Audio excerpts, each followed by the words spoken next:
convidá-lo a abrir a sua Bíblia no livro de Neemias, no capítulo 2. Nós vamos ler os versos 17 e 18.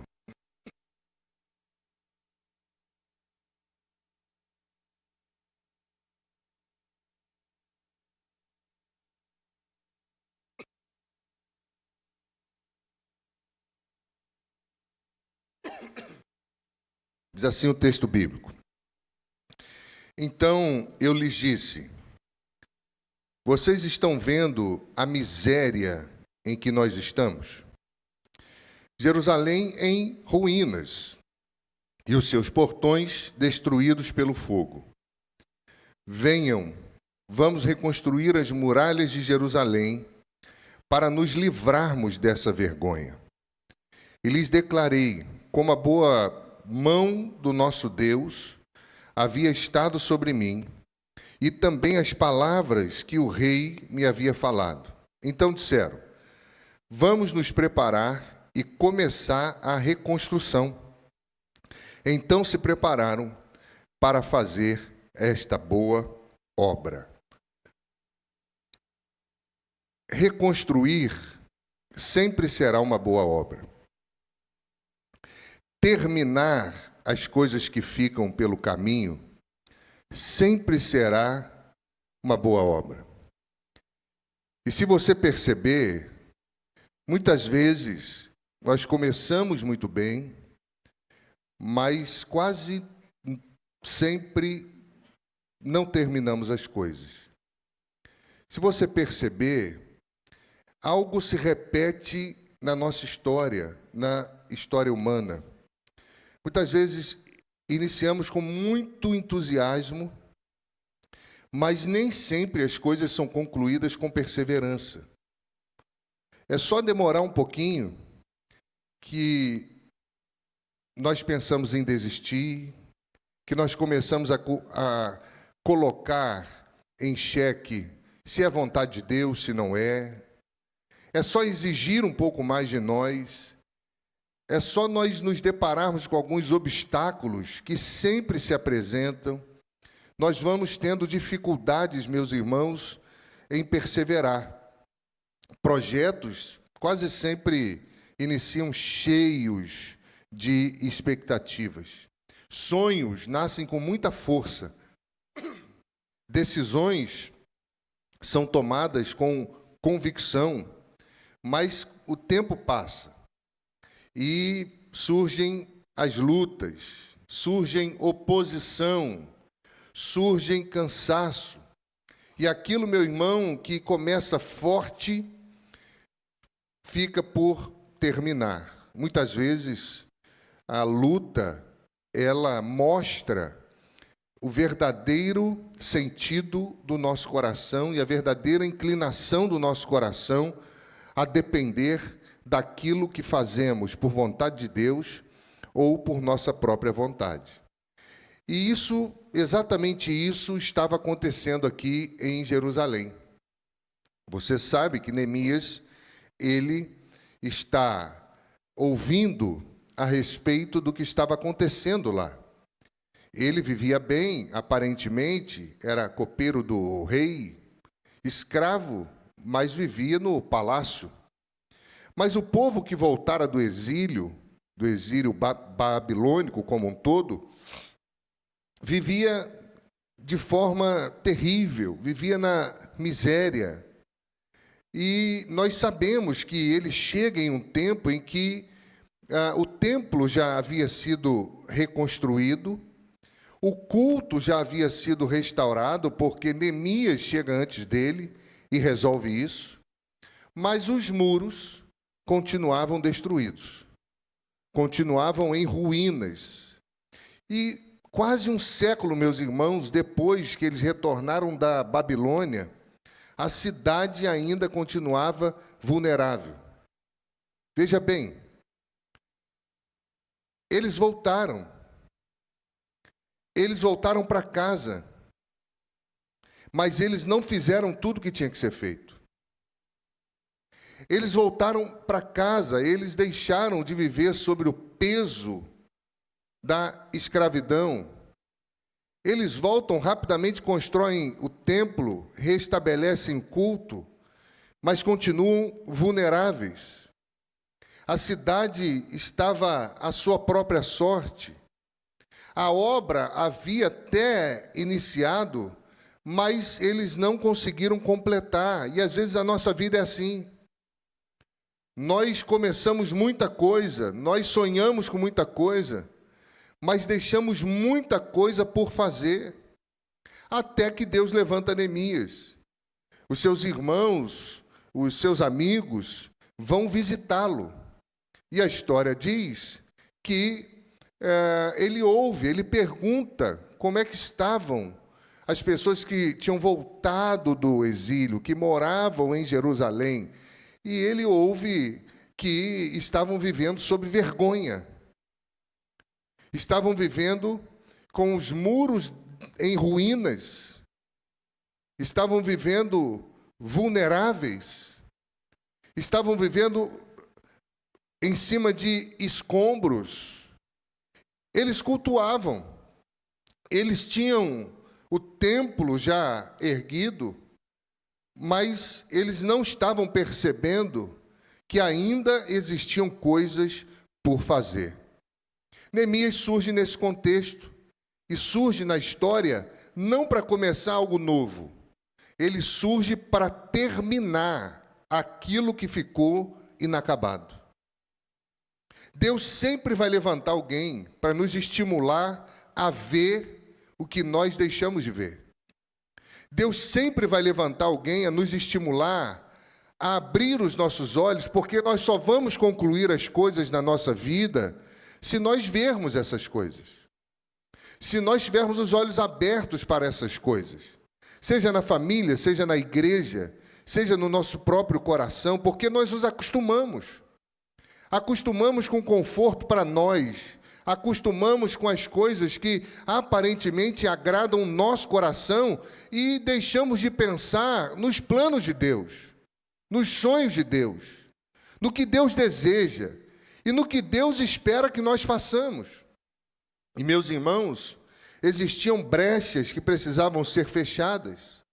Se você conhece a história bíblica, você sabe que os judeus voltam da Babilônia sob o decreto de Ciro II, que autoriza o retorno deles em 538 a.C.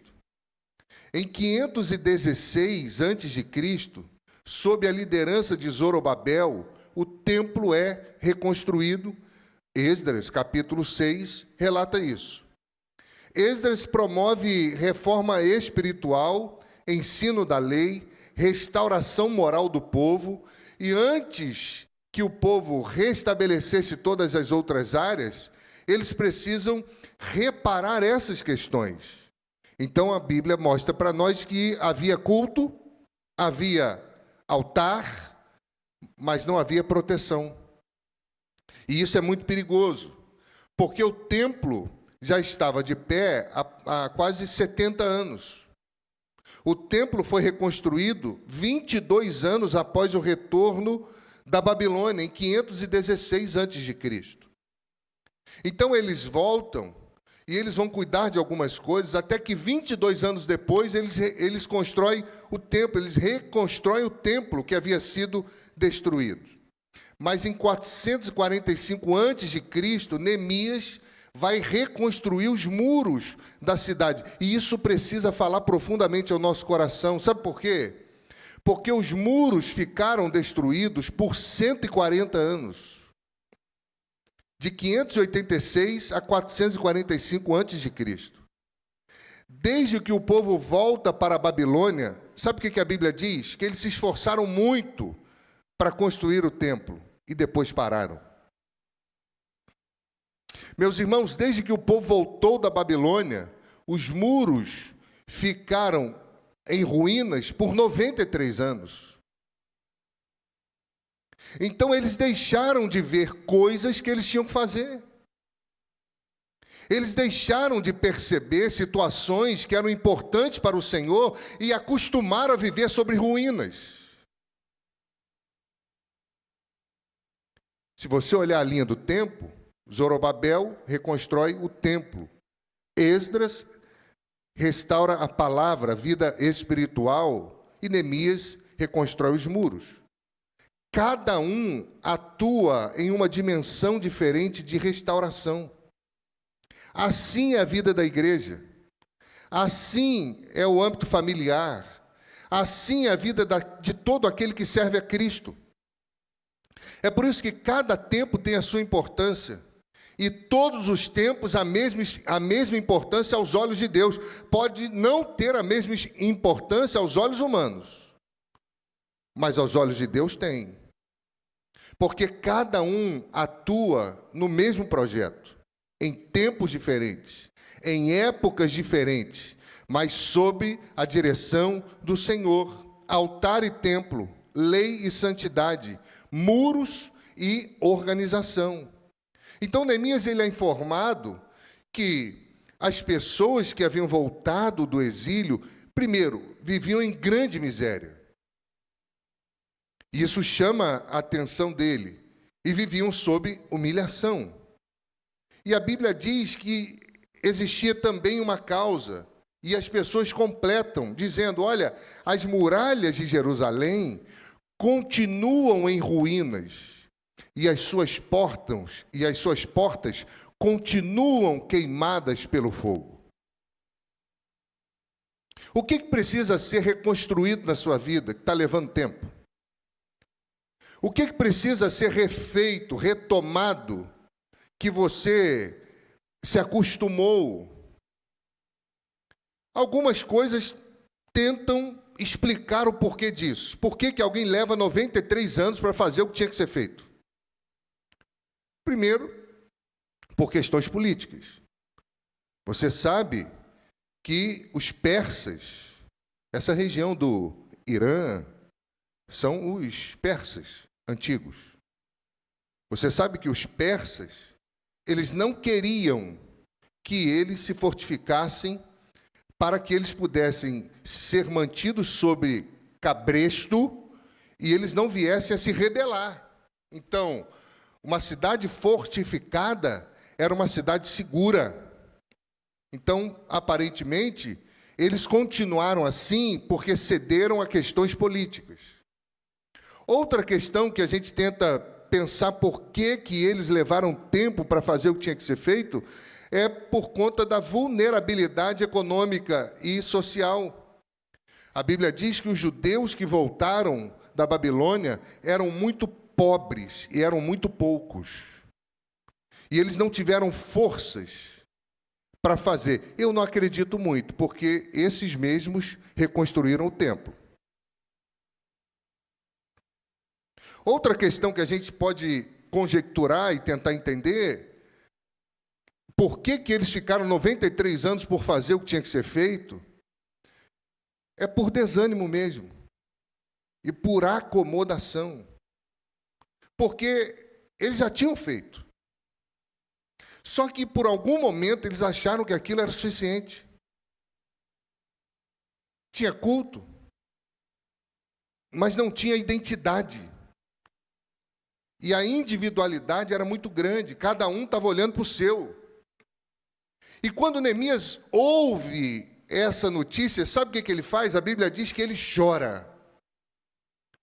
Ele chora profundamente, ele lamenta profundamente e ele ora por alguns dias.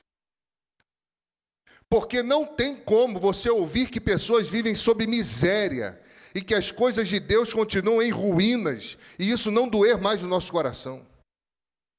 Não tem como um cristão olhar para as coisas de Deus, para o templo do Senhor e não se mover em fazer alguma coisa. Não tem como, se é crente, se ama a obra de Deus, se é filho de Deus, se é mordomo das coisas de Deus e não participa das coisas de Deus, se acostumou com as ruínas. Neemias chora.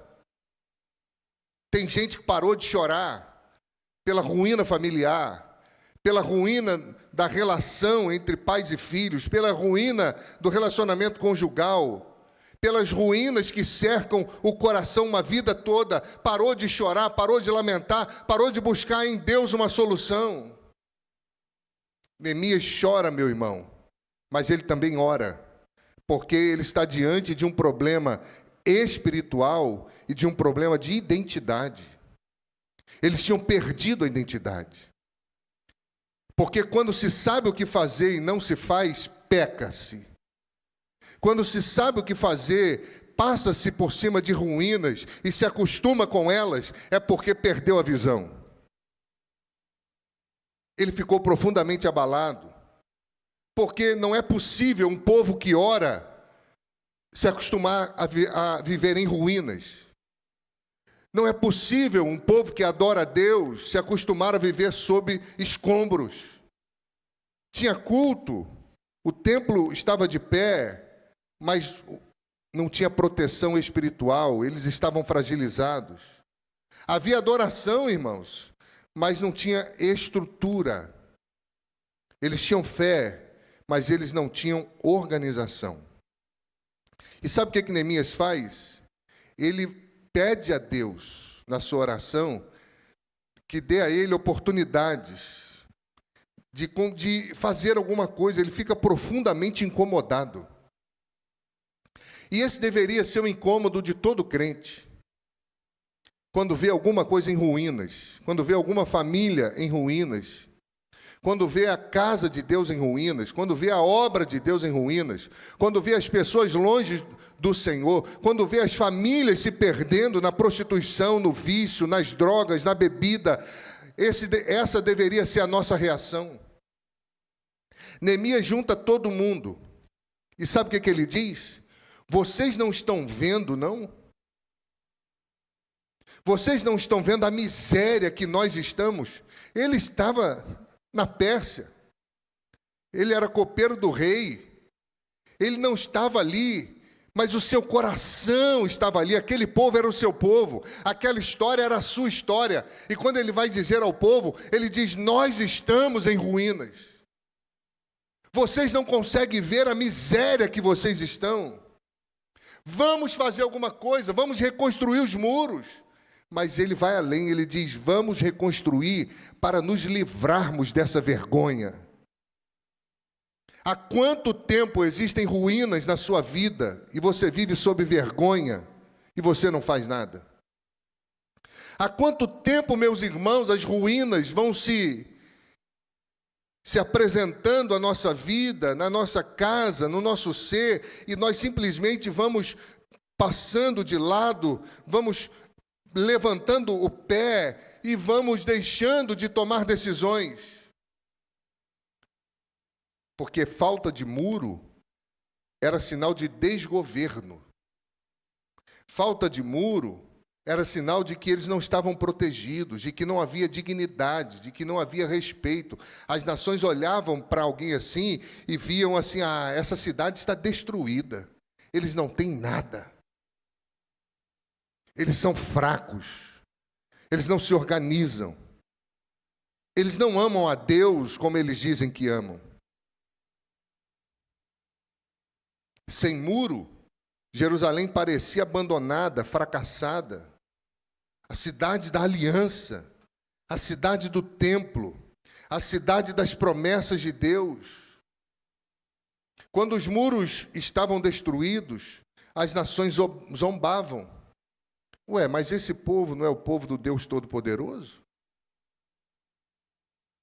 Que eles dizem acreditar? Mas é assim que eles tratam as coisas de Deus? Por isso que Neemias fala em remover a vergonha. Porque enquanto os muros estavam em ruínas, a vergonha continuava pública. Porque obras inacabadas mantêm a nossa vergonha. O maior inimigo de uma grande obra, irmãos, não é a oposição. Porque Deus cuida de toda oposição. Quando se sabe o que fazer, no poder do Espírito Santo, se continua apesar das oposições. O maior inimigo de uma grande obra é o abandono. E às vezes nós esquecemos que Deus é soberano, que Ele é o Deus Todo-Poderoso, que há uma responsabilidade nossa em cuidar das coisas que são dele. em cuidarmos uns dos outros, em cuidar da nossa casa, em zelar pelo bom testemunho, a não permitir que as ruínas do vício, da prostituição, dos problemas se acumulem na nossa história, porque quando as pessoas olham para isso, elas zombam de Deus. E Neemias nos lembra disso. E ele diz ao povo, vamos reconstruir. Ele diz, eu contei para eles o que Deus fez por mim. Ele disse, o rei me deu tudo que eu pedi. Ele diz, a boa mão do meu Deus foi comigo, porque ele apresentou-se triste diante do rei e não podia. O rei podia matar ele por isso. E o rei pergunta, por que você está triste? Ele fala, como é que eu vou estar feliz se o meu povo vive sobre miséria? E o rei diz, o que você quer? Eu quero ir lá fazer alguma coisa. E o rei diz, então vai. E Neemias então pede de novo. Ele fala, mas me dá cartas para eu pedir material de obra, madeira, para as pessoas no meio do caminho me deixarem passar, para saberem que o Senhor me autorizou. Me dá tudo que eu preciso. E o rei falou, pega o que você quiser. Um rei ímpio. Os recursos que nós precisamos, Deus usa até pessoas ímpias para mandar. Porque estão nas mãos do Senhor. E nós, às vezes, nos esquecemos disso.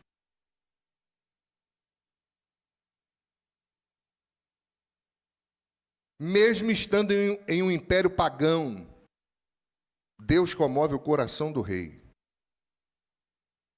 E aí nós aprendemos que a missão do povo de Deus não depende do cenário político. Não depende dos movimentos da sociedade, mas depende da provisão divina. A igreja sempre viverá da provisão de Deus. Mas ela precisa ver. Ela precisa enxergar. Ela não pode fechar os olhos para aquilo que está em ruínas. Por isso que Provérbios capítulo 21, verso 1, diz assim, como correntes de águas, assim é o coração do rei na mão do Senhor, que o dirige para onde ele quer. Artaxerxes era o rei, mas Deus continuava sendo Senhor. Deus está nos bastidores da nossa história, irmãos. Ele está nos bastidores da sua história. Você só precisa ver. Você só precisa se incomodar com a vergonha que o pecado te coloca, que o abandono te coloca. Porque Deus sempre está pronto para abençoar aquele que quer fazer alguma coisa. Aquele que quer restaurar, aquele que quer honrar o seu nome. Deus sempre abençoa.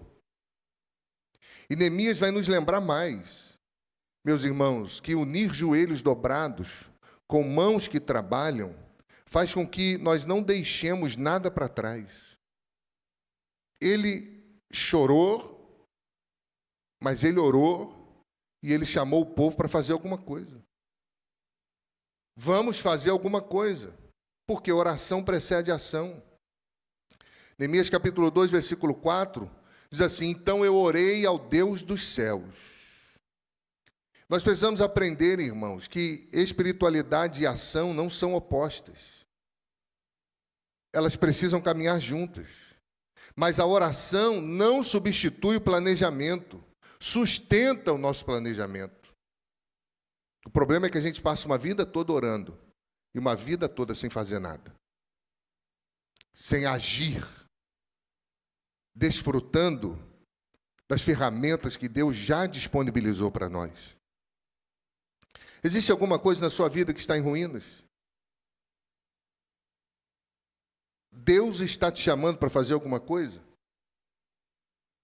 Existe alguma coisa na sua vida, na sua história que te envergonha? Que envergonha Deus? Você precisa fazer alguma coisa. E para não deixar nada por fazer, meus irmãos, eu quero apontar algumas coisas para que a gente possa refletir. Primeira delas, ande com pessoas honestas. Esse é um dos segredos da vida. Porque o ser humano tem a tendência de fantasiar as coisas e de acreditar nas fantasias que cria. Uma vez, conversando com um homem, eu olhava para ele, olhava para sua esposa, e via ela sempre um pouco tristinha, e ele com muitos rompantes na vida, e sempre colocava a família em situação delicada. E eu ia falar com ele: como é que está o seu casamento, a sua esposa? Não, pastor, está tudo bem. E olhava para a esposa triste, e ela sempre honrando a vida dele, mas via que a família vivia naquele limbo de tristeza. E ele falava: está tudo bem, está tudo bem. Um dia eu chamei ele e chamei a esposa. E quando eu perguntei para ela: está tudo bem? Ela começou a chorar. Eu falei: é assim que está tudo bem? Você está acabando com a sua família, com seus rompantes, com seu egoísmo. Você precisa pensar na sua família, nos seus filhos. Ele parou, ficou me olhando, porque aquilo que ele fantasiou uma vida toda foi descoberto diante dele. E ele passou a ver aquilo que estava em ruína, que envergonhava, que matava aos poucos. E ele fazia esforço para não ver. Reconhecer, meus irmãos, as nossas verdadeiras necessidades é muito difícil, porque nós vivemos na defensiva o tempo todo. Expor fragilidade é um desafio, porque as pessoas vivem na ilusão do super-homem. A sociedade, ela olha para o ter e não para o ser. Então as pessoas usam máscaras o tempo todo. Mas reconhecer as nossas verdadeiras necessidades é possível quando nós andamos com pessoas honestas. Neemias foi visitado pelo seu irmão Hanani e pelos seus amigos, alguns homens que vinham de miséria, de humilhação, que tinham coisas a fazer, que há 93 anos os muros estavam no chão. E Neemias pergunta para eles: como é que está a cidade? E eles falaram: está ruim. O povo vive na miséria, sobre humilhação. Os muros estão em ruínas e as portas continuam queimadas pelo fogo. Falar a verdade. Eles poderiam fantasiar: não, está uma bênção, voltamos do cativeiro, não estamos mais na Babilônia, está tudo bem, é só vitória. Mas eles falaram: está ruim, Neemias, está difícil, é cada um por si, ninguém olha para nada, as coisas de Deus foram abandonadas. Ande com pessoas honestas. Eles poderiam dizer: está uma bênção, nós não somos mais escravos, estamos na nossa terra, na nossa casa. Mas não foi isso. Eles falaram a verdade. E não era miséria, meus irmãos. Eles falaram: nós estamos em grande miséria. A situação era grave. Hanani não trouxe uma versão editada dos fatos. Ele trouxe os fatos como eles eram. Ele trouxe a realidade como ela era. Porque sem verdade não existe reconstrução. Sem verdade, a vergonha continua. Sem verdade, os entulhos prevalecem. Sem verdade, nós continuaremos andando em círculos. E aquilo que precisa ser feito vai continuar no chão. Foi a verdade que fez Neemias chorar. E não foi a verdade que machucou, foi a verdade que impulsionou a reconstrução. Porque ele ficou tão doído em ver o povo do Deus Todo-Poderoso vivendo daquele jeito, que ele falou: alguém precisa fazer alguma coisa. Eles estão cegos, eles não estão vendo isso. E nós precisamos aprender, irmãos, que diagnósticos reais nos ajudam a não deixar nada por fazer.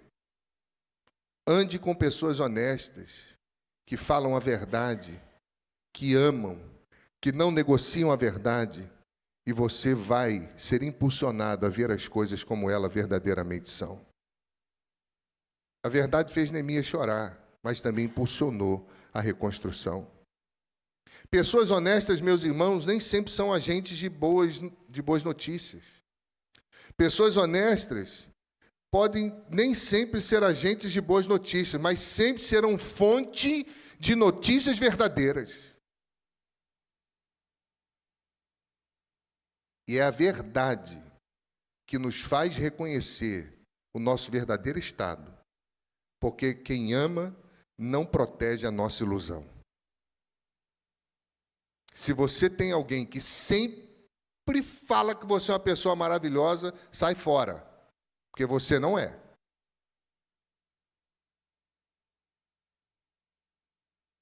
Não é. Você é muito pior do que aquilo que o povo fala, e eu também.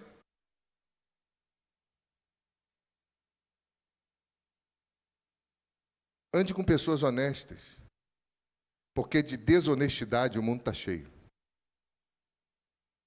A segunda questão que o texto nos mostra, e nós precisamos observar, para não deixarmos nada por fazer, é não ser, irmãos, dominado pela dor.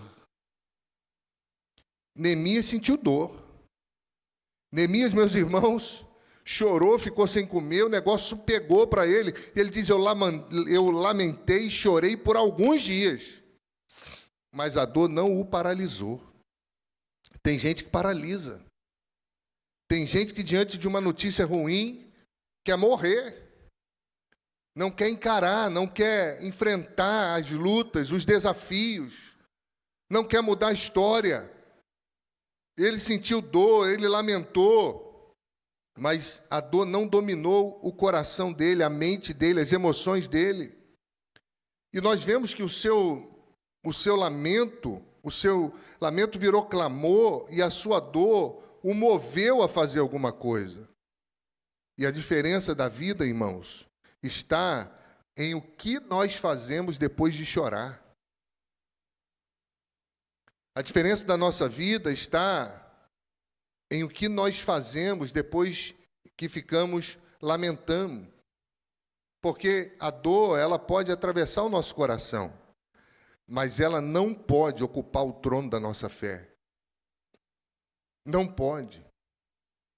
O salmista disse no Salmo 30, verso 5, o choro pode durar uma noite. Ele não disse, dura várias noites, dura uma semana. Não, pode durar uma noite, mas de manhã tem alegria para você, porque a alegria do Senhor é a nossa força. É ela que nos move. A dor pode bater a porta do nosso coração, mas ela não pode receber a chave do nosso coração. E ela vai bater, ela vai insistir. Meus irmãos, se nós estivermos carregando hoje uma grande bolsa, uma grande mochila, com todas as dores que nós já vivemos na vida e vivemos ainda, ela estaria leve ou ela estaria pesada? Alguns carregam dores como lembrança, outros carregam dores como identidade. Não querem se livrar disso. Neemias chorou, mas ele parou de chorar porque ele não carregou as ruínas nas costas para sempre. A dor é peso, irmão, mas ela não pode ser o destino da nossa vida. Ande com pessoas honestas, mas também não deixe a dor dominar o seu coração. Em terceiro lugar, decida fazer alguma coisa. E isso é muito difícil. Neemias decidiu e ele correu riscos. Ele enfrentou o rei, porque ele não conseguiu não ficar triste diante do rei. E o copeiro não podia entristecer o rei, senão o rei podia matar ele. Mas Deus agiu ali. Neemias viaja. Ele leva uma grande comitiva. Ele é ousado, ele pede tudo que ele precisava. Ele chega lá, ele não conta para ninguém, e ele vai olhar Jerusalém, ele vai olhar os muros, ele vai ver se aquilo que o seu irmão, os seus amigos haviam dito para ele era realmente verdade. E ele viu que era muito pior. E só depois de inspecionar tudo, ele volta, reúne as autoridades, reúne os homens e diz: vamos reconstruir as muralhas, porque a vergonha tem que acabar. Irmãos, chega uma hora que não dá mais. Chega uma hora que a vergonha tem que parar. Chega uma hora, meu irmão, que você não pode mais continuar vivendo esse ciclo vicioso.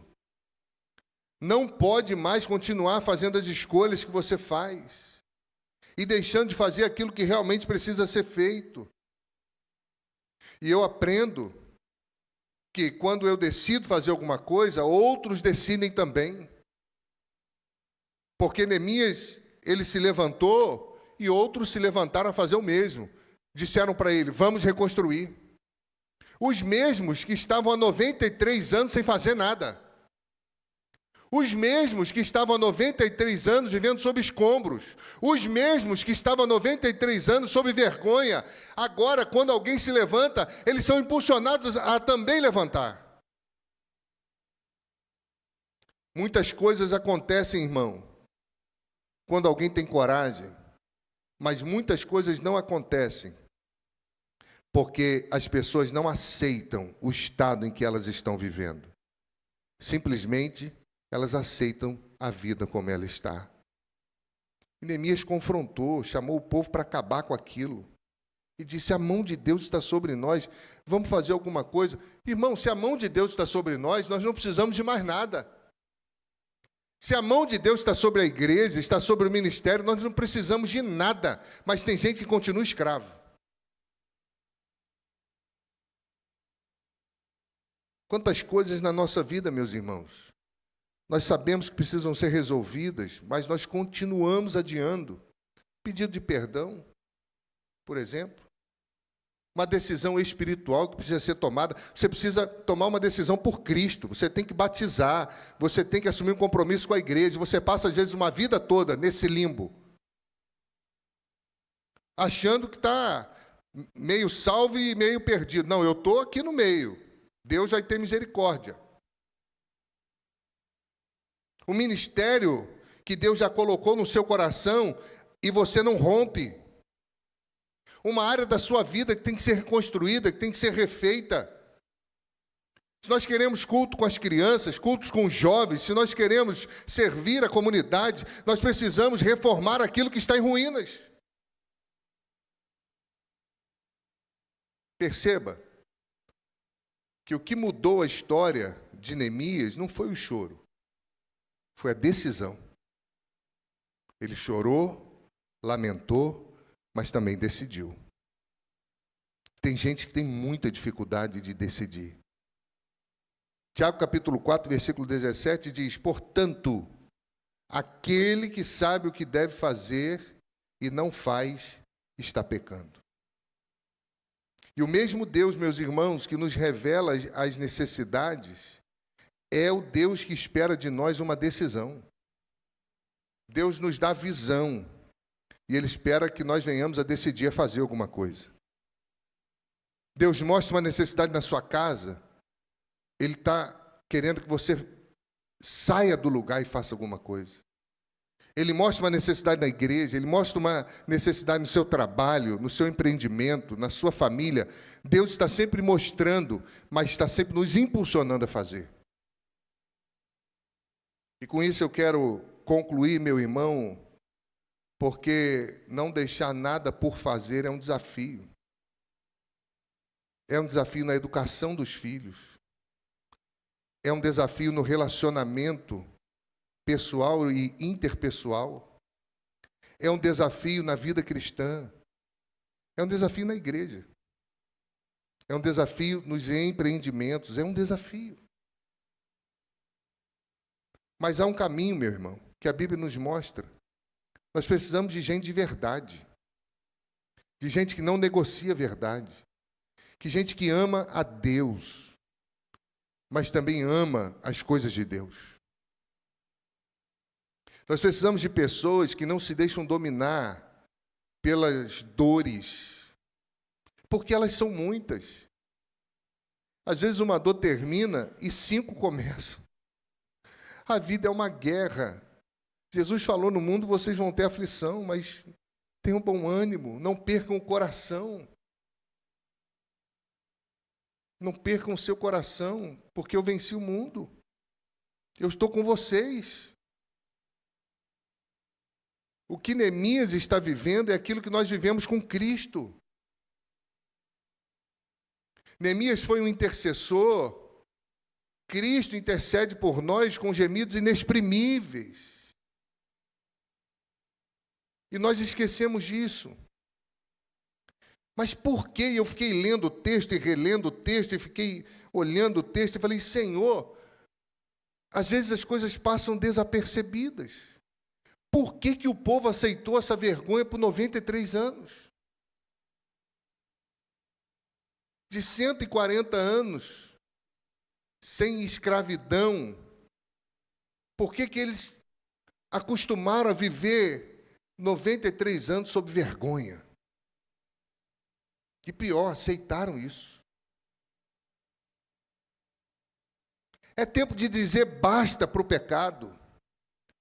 É tempo de dizer basta para o vício. É tempo de dizer basta para a prostituição. É tempo de dizer basta para as coisas que humilham, que envergonham. E é tempo de olhar para o Senhor e no poder do Espírito Santo fazer as coisas que têm que ser feitas. 93 anos aceitaram aquela vergonha. Gerações passaram. E eu fico pensando, elas passavam, olharam para o muro destruído e começaram a se acostumar com o muro em ruínas. Começaram a andar e aquilo começou a fazer parte da vida deles. Não permita que as ruínas se tornem móveis no seu coração, utensílios na sua história. Porque não foi assim que Deus fez.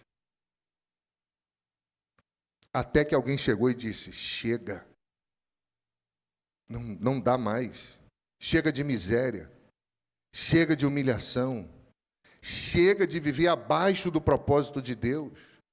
Talvez, irmãos, existam áreas em que você até espiritualizou. Eles tinham culto, tinham rituais, eram espirituais, mas nunca organizaram essas áreas.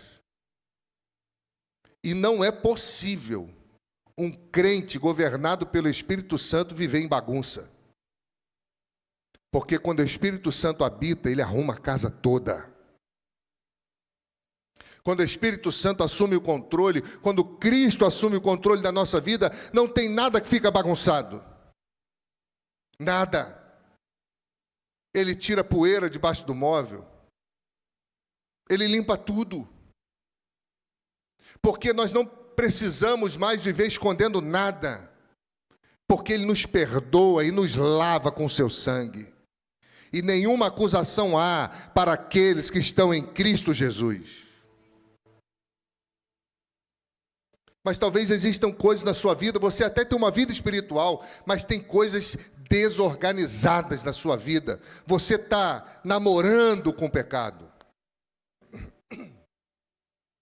Talvez exista algo que você sabe que precisa mudar, mas há quantos anos você adia? Quantos anos?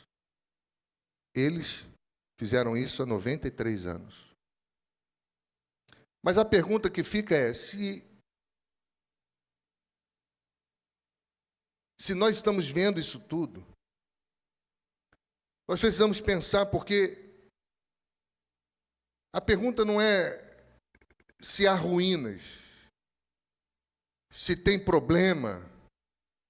A pergunta é se nós vamos continuar vivendo com isso. A pergunta não é se tem ruína, se tem coisa por fazer, porque sempre tem. Mas nós precisamos levantar e fazer alguma coisa. Meu irmão, não deixe nada por fazer. Não deixa o inimigo usar isso para te humilhar. Não deixe para amanhã o que Deus está te mostrando agora, que tem que mudar. Não é fácil, porque se você for ver o finalzinho do capítulo 2, tem duas pragas chamadas Sambalate e Tobias, que começam a tentar a vida deles, e não param. Não param. Quando eles começam a ver o movimento, eles não tinham nem começado ainda. Sambalate e Tobias chegaram e falaram: o que vocês estão fazendo aí? E Neemias respondeu para eles assim: nós estamos preparando, organizando para começar a reconstrução. E sabe por que vocês não estão aqui? Porque vocês não têm história em Jerusalém. Neemias já vai com os 2 pés na porta. Porque quem precisa reconstruir não tem tempo para conversa fiada. Quem precisa reconstruir não tem tempo a perder. Porque 93 anos sobre vergonha tem que acabar. E quando você dá muito ouvidos ao inimigo, você deixa de fazer o que tem que ser feito. É só eles levantarem. Eles estavam 93 anos sem fazer nada, vivendo sob vergonha, sob escombros. E Sambalate e Tobias não aparecem, esses 2 miseráveis. Não aparecem. Foi só começar que ele se manifesta, essas pragas. Foi só começar. Quero dizer a você que pode ser assim na sua vida.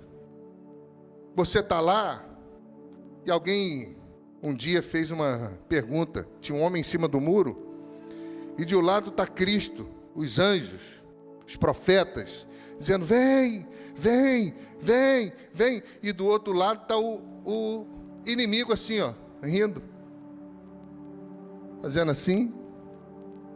E ele não entendeu nada. Ele falou assim: aqui eles estão chamando, e aquele não chama. Eu vou lá ver o que tem do lado de lá, porque o inimigo está muito tranquilo. Aí foi para o lado de lá. Quando ele chegou, era tudo ilusão. E aquilo se transformou no caos. E ele, com dores, ele falou assim: por que do outro lado me chamavam, e você nunca me chamou? Ele falou: não, porque o muro era meu. Você já estava onde eu queria. O muro já era meu, estava tudo dominado. Tem que tomar uma decisão, meu irmão. Ou você vai para Jesus, ou Satanás vai iludir a sua vida. Ou o diabo vai enganar você e vai manter você sob vergonha. Não é o que Deus quer. Porque a Bíblia diz: em lugar da sua vergonha, eu te darei dupla honra. Deus tem honra para você. E a honra de Deus está na pessoa de Cristo. Deus tem honra para a sua família. Deus tem bênção para a sua história. E Ele pode mudar a sua história. Eles reconstruíram os muros em 52 dias. Não porque eles eram exímios construtores, não, porque Deus colocou a mão sobre aquele projeto. Porque Deus continua sendo o dono da obra. Porque Deus continua sendo o provedor. Deus continua sendo o Deus Todo-Poderoso, o soberano, o Senhor, o autor e consumador da nossa fé. Decida fazer e você vai viver coisas extraordinárias em Deus. Você ainda crê nisso? Queria orar com você. Você pode fechar os seus olhos?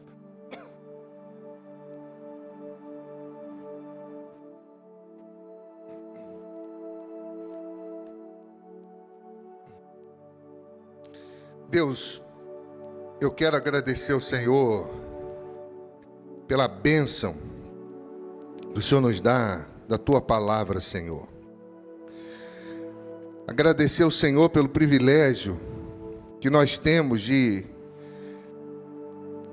ser orientados, direcionados pela Tua palavra. E nessa noite, Senhor, quero pedir ao Senhor que possa trazer despertamento ao nosso coração. Possa trazer, Senhor, um avivamento no nosso coração. Para que possamos ver aquilo que deixamos de ver. e perceber o que precisa ser feito. E assim, Senhor, viver felizes, trabalhando para o Senhor, mas também vivendo com dignidade, Senhor. Porque o Senhor não fez o teu povo, o Senhor não livra o teu povo da escravidão para que o seu povo vive sob vergonha, humilhação.